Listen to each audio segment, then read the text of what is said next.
Biz hozir keyingi section 4 ga o'tib ketamiz. Boshqa gap yo'q. Section 4 ga o'tib ketamiz, tamom. Xo'p, gapirib charchadim sizlarga to'g'risi. Gapirmayman, просто analiz qilaman. Ortiqcha vaqtni ham energiyam ketkazmayman. One word only dedi. Ketdik section 4. The sleepy lizard Tequila rugosa. Interesting description. They are common in Western Australia. They are brown, recognized by their blue. What? Blue qanaqadir ana qismida, body qismi. Blue head, blue tail, blue back, blue arms. They are relatively large. The diet consists mainly of diyetasi va ovqatlanishi nima bo'lishi mumkin? Vegetables bo'lishi, fruit bo'lishi mumkin, insect bo'lishi mumkin. Shunaqa narsa, yeyiladigan narsa. The main predators are large birds and something. And xo'p, predatorlari, hishniklari katta qushlar bilan nimadir lizardni kim yeyishi mumkin? Tulki yeyishi mumkin, coyote yeyishi mumkin, shunaqa narsa yeyishi mumkin. Qisqasi, yirtqich narsa. Once they found that lizards can use to help them navigate. Nimadir ishlatish mumkin, o'zini navigatsiyasi qilish uchun. Navigatsiyadan ishlatish mumkin. Brain ishlatish mumkin, eyes ishlatish mumkin, smell ishlatish mumkin, sight ishlatish mumkin. Shunaqa narsa. Observation shows that these lizards keep the same for several years. Nimani yillar davomida saqlar ekan, bilmayman to'g'risi. Scheme bo'lishi mumkin masalan. Possible reasons improve what people want. Possible reasons improve survival of their young, but little has been noted between parents and children. Little what? Little connection maybe, bilmayman. To provide for female lizards, to provide something for yetkazib berish nimalardir, bilmayman. Tracking studies that was carried out using GPS attached to the of the lizards. Xo'p, demak, GPS-ni attach qo'yishibdi, prikleplayotib qo'yishibdi, lizardni qaysidir qismiga, lizardni dumiga bo'lishi mumkin, lizardni boshiga bo'lishi mumkin ko'ramiz. This provided information on the lizard's location, even the number of steps taken bo'lishi mumkin. Lokatsiyasini berar ekan, nechta step qilganini ham ko'rish mumkin. Ko'ramiz. This may be in order to reduce chances of something. Qanaqadir situatsiya bo'ladi. Chance of death, chance of extinction, chance of like killing, shunaqa narsada action bo'ladi. Appeared that lizards were trying to avoid one another. This may be in order to reduce the chance of, I don't know, fighting maybe. Ko'ramiz, topamiz, ketdik, davom etamiz. Wait. First, you have some time to look at questions 31 to 40. Okay. 1 to 40. Let's go. Last week we started looking at reptiles, including crocodiles and snakes. Today, I'd like us to have a look at another reptile, the lizard, and in particular, at some studies that have been done on a particular type of lizard whose Latin name is Taliqua rugosa. This is commonly known as the sleepy lizard because it's quite slow in its movements and spends quite a lot of its time dozing under rocks or lying in the sun. I'll start with a general description. Sleepy lizards live in Western and South Australia, where they're quite common. Unlike European lizards, which are mostly small, green and fast-moving, sleepy lizards are brown, but what's particularly distinctive about them is the colour of their tongue, which is dark blue. How's their tongue, which is their dark blue? Tongue.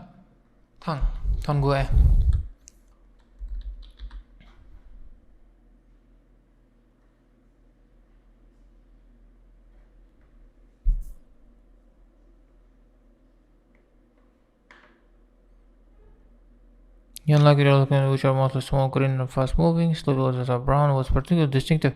What the recognizable degan synonym ko'rinishi mumkin, distinctive synonym the color of their tongue, which dark blue, qisqasi tongue bo'ladi javob. Tili. In contrast with the lining of their mouth, which is bright pink. And they're much bigger than most European lizards. They have quite a varied diet, including insects and even small animals. But they mostly eat plants of varying kinds. Plants of varying kinds. Turli xil plantlarni yer ekan. O'simlik yer ekan. Plants. Even though they're quite large and powerful. Plants ko'rolli birinchi javob qayerda olganimiz ham. Mana. They have quite a varied diet. Turli xil diet bor, including insects, even small animals. So mostly keyword they eat plants of varying kinds. Mostly the keyword. Strong jaws that can crush beetles and snail shells. They still have quite a few predators. Large birds like cassowaries were one of the main ones in the past. But nowadays, they're more likely to be caught and killed by snakes. Snakes? Why snakes? They fight with each other. Snakes. Snakes dedi. Snakes dedi. Snake ham demadi, snakes dedi. Snakes. Large birds like crows or worries were one of the main ones in the past, but nowadays they're more likely to be caught and killed by snakes. Interesting. Actually, another threat to their survival isn't a predator at all, but is man-made. Quite a large number of sleepy lizards are killed by cars when they're trying to cross highways. One study carried out by Michael Freak at Flinders University investigated the methods of navigation of these lizards. Though they move slowly, they can travel quite long distances. And he found that even if they were taken some distance away from their home territory, they could usually find their way back home as long as they could see the sky. They didn't need any... Use the sky. Osmonga qarab toparkan. Wow. Qoyil. How? I don't know. Well, if they are taking some distance away from their territory, they could usually find their way back home as long as they could see the sky. They didn't need any other landmark on the ground. The other landmarks on the ground. Qoyil. Yaxshi animal. Observations of these lizards in the wild have also revealed that their mating habits are quite unusual. Unlike most animals, it seems that they're relatively monogamous, returning to the same partner year after year. Same partner. Interesting. Monogamous. Interesting. Same partner. Yo'q qiziq. Chunki qaranglar, monogamous degani bitta partner bilan yuradigan, polygamous degani любой partner bilan aniq ketadigan, kelishib ketadigan. Bular qayta bitta partnerga bor ekan, monogamous ekan. Unlike most animals, it seems that they are relatively monogamous, returning to the same partner year after year. Interesting. And the male and female also stay together for a long time, both before and after the birth of their young. It's quite interesting to think about the possible reasons for this. It could be that it's to do with protecting their young. You'd expect them to have a much better chance of survival if they have both parents around. But in fact, observers have noted that once the babies have hatched out of their eggs, they have hardly any contact with their parents. Hatched out qilgandan keyin, tuxumdan chiqqandan keyin contact juda kam. Little contact between parents and children. Little contact between parents and children.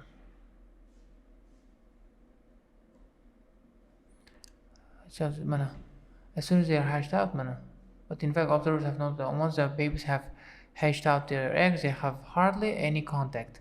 Hardly any, or the keyword, little synonym with their parents. So there's not really any evidence to support that idea. Another suggestion is based on the observation that male lizards in monogamous relationships tend to be bigger and stronger than other males. So maybe the male lizards stay around so they can give the female lizards protection from other males. Protection from other males. Protection, himoya qilar ekan. Protection from other males.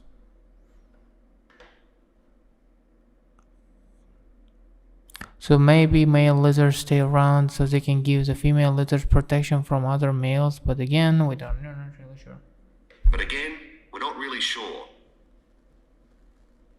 Finally, I'd like to mention another study that involved collecting data by tracking the lizards. I was actually involved in this myself. So we caught some lizards in the wild, and we developed a tiny GPS system that would allow us to track them, and we fixed this onto their tails. We fixed this onto their tails dedi.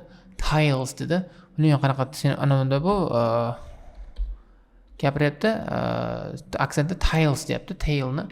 Buni yoki mana pronunciation boshqachadir. We developed tiny GPS systems that would allow us to track them, so we fixed it this onto their tails. Tail, what a job. Tails. Then we set the lizards free again, and we were able to track them for 12 days and gather data. Not just about their location, but even about how many steps they took during this period. How many steps they took during this period? Steps, what a job. O'zim aytganimdek. Steps. Hop. We are able to track them for 12 days and gather data not just about their location but even how many steps they took during this period. One surprising thing we discovered from this is that there were far fewer meetings between lizards than we expected. It seems that they were actually trying to avoid one another. So why would that be? Well, again, we have no clear evidence, but one hypothesis is that male lizards can cause quite serious injuries to one another. So maybe this avoidance is a way of preventing this. Way of preventing injuries. Bular bir-biri bilan ko'rishib qolsa, bir-birini aniq qilib qo'yish mumkin ekanda, ranjib qo'yish mumkin. O'sha uchun ham injuryni yo'qotish uchun bir-biridan uzoqroq. Okay, endi ko'rib qoladi, to'xta, to'g'ri yuraysan, to'g'ri ketib, bir-birimizni ko'rib qolsak, hozir bir narsa qilib qo'yamiz bir-birimizga deyotganda, o'sha uchun ham avoid qilar ekan bir-birini. One hypothesis is that lizards can cause quite serious injuries to one another, male ones. So maybe avoidance is a way of preventing this. Preventing injuries bo'ladi bu javob. Of self-preservation, if you like. But we need to collect a lot more data before we can be sure of any of this. Shu bilan bugungi darsimiz o'z nihoyasiga yetadi. Hamma savollarga javoblarni berdik va circle qilishga harakat qiling. Qolgan qismlarni esa o'sha savollarga javobni proof qilib beradigan qismlarni underline qildik. Shu bilan sizlar ko'rib tushuna olishingiz mumkin. Iltimos harakat qilinglar, o'zingizga so'zlarni yodlanglar. Sizlar bilan keyingi darsda ko'rishguncha xayr, bye bye guys, bye bye.